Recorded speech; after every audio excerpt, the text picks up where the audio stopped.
हमारा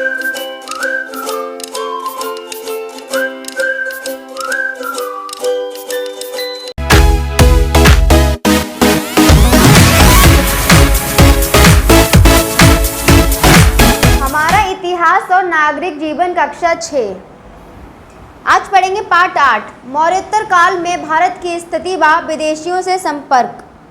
हम अपने परिचितों, रिश्तेदारों आदि के घर जाते हैं। प्रायः हम इनसे रहन सहन और तौर तरीके, भोजन आदि संबंधी अच्छी बातें सीख लेते हैं।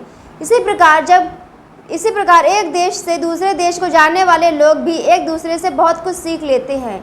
भारत में भी जब विदेशी लोग आए तो यहाँ शासन किया, तब उनसे हमने और उन्होंने हमसे बहुत सी बातें सीखी। मौर्यों के बाद लगभग 200 ईस्वी पूर्व से जो काल आरंभ होता है, उसमें अधिकतर छोटे छोटे राज्य हुए। पूर्वी भारत, मध्य भारत और दक्षिणी भारत में मौर्यों के स्थान पर कई स्थानीय ब्राह्मण शासक सत्ता में आए, जैसे शुंग, कण्व और सातवाहन। इनमें सातवाहन आंध्र सबसे अधिक प्रसिद्ध हुए। शुंग वंश। मौर्य साम्राज्य के पतन के बाद इसके मध्य भाग की सत्ता शुंग वंश के हाथों में आ गई। शुंग उज्जैन प्रदेश के निवासी थे तथा इनके पूर्वज मौर्यों की सेवा में थे। इस वंश का संस्थापक पुण्यमित्र शुंग था, जो अंतिम मौर्य सम्राट बृहदर्थ का सेनापति था। कण्व वंश। अंतिम शुंग शासक देवभूमि की हत्या उसके सचिव वसुदेव ने की थी तथा 75 ईसा पूर्व में कण्व वंश की नींव रखी। इसमें केवल 4 शासक ही हुए, वसुदेव, भूमिमित्र, नारायण व सुशर्मन। अंतिम शासक सुशर्मन की हत्या 30 ईसा पूर्व में शिमुक द्वारा कर दी गई। सातवाहन वंश लगभग 30 ईसा पूर्व से 203 ईस्वी तक। इस वंश का संस्थापक शिमुक था। उसके उत्तराधिकारियों ने अपने पराक्रम से एक विशाल राज्य की स्थापना की। इसके शासकों ने अभिलेखों एवं सिक्कों में अपने नाम के साथ अपनी माता का नाम भी अंकित करवाया। इस वंश के शासक वैदिक धर्म के अनुयायी थे। इन्होंने सभी धर्मों के प्रति समान दृष्टिकोण अपनाया। बौद्ध भिक्षुओं की भी भूमि तथा ग्राम दान में दिए। इसी समय पत्थर की ठोस चट्टानों को काटकर चैत्यों और विहारों का निर्माण हुआ। इसमें कार्ले का चैत्य मंडप प्रसिद्ध है। चैत्य बौद्ध धर्म के प्रसिद्ध स्थल होते हैं। कार्ले का चैत्य का भीतरी दृश्य इस तरह से अंदर का दिखता है। पश्चिमोत्तर भारत।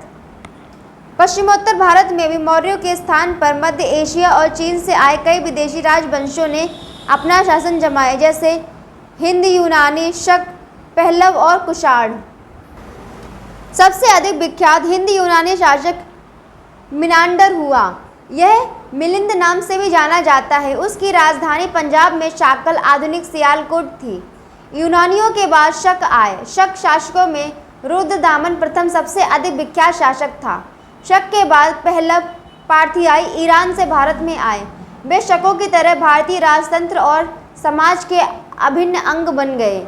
पहलवों के बाद कुषाण आए। कुषाण शासकों ने कनिष्क प्रथम सर्वाधिक विख्यात शासक हुआ। वह इतिहास में 2 कारणों से प्रसिद्ध हुआ। पहला, उसने 78 ईस्वी में एक संवत चलाया जो शक संवत कहलाता है और भारत सरकार द्वारा प्रयोग में लाया जाता है। दूसरा, उसने बौद्ध धर्म को अपनाकर कश्मीर में चौथी बौद्ध संगीति को भी आयोजित करवाया था। पारस्परिक आदान प्रदान। तकनीकी। भारतीयों ने हिंद यूनानी व कुषाणों से सोना व चांदी को पिघलाकर सिक्के बनाने का नया तरीका सीखा। यह विधि पूर्व प्रचलित चांदी की चादर के कटे हुए टुकड़ों में लगे ठप्पों के सिक्कों से अधिक सुंदर व स्पष्ट थी। इन सिक्कों में राजाओं के चित्र व लिपि बहुत ही सुंदर व स्पष्ट थी। चांदी से निर्मित यूनानी सिक्का ये है, और कुषाण कालीन सोने का सिक्का। इन सिक्कों से वर्तमान सिक्कों की तुलना करें और चर्चा करें कि वर्तमान सिक्कों से ये किस प्रकार और कितने भिन्न हैं। पहनावा। शक व कुषाण पगड़ी, कुर्ती पजामा, लंबे जूते और भारी लंबे कोट शेरवानी को प्रचलन में लाए। व्यापार। मध्य एशिया व रोमन साम्राज्य से संपर्क होने से भारी मात्रा में सोना प्राप्त हुआ। कांच के बने बर्तन को बनाने की तकनीक में भी प्रगति हुई।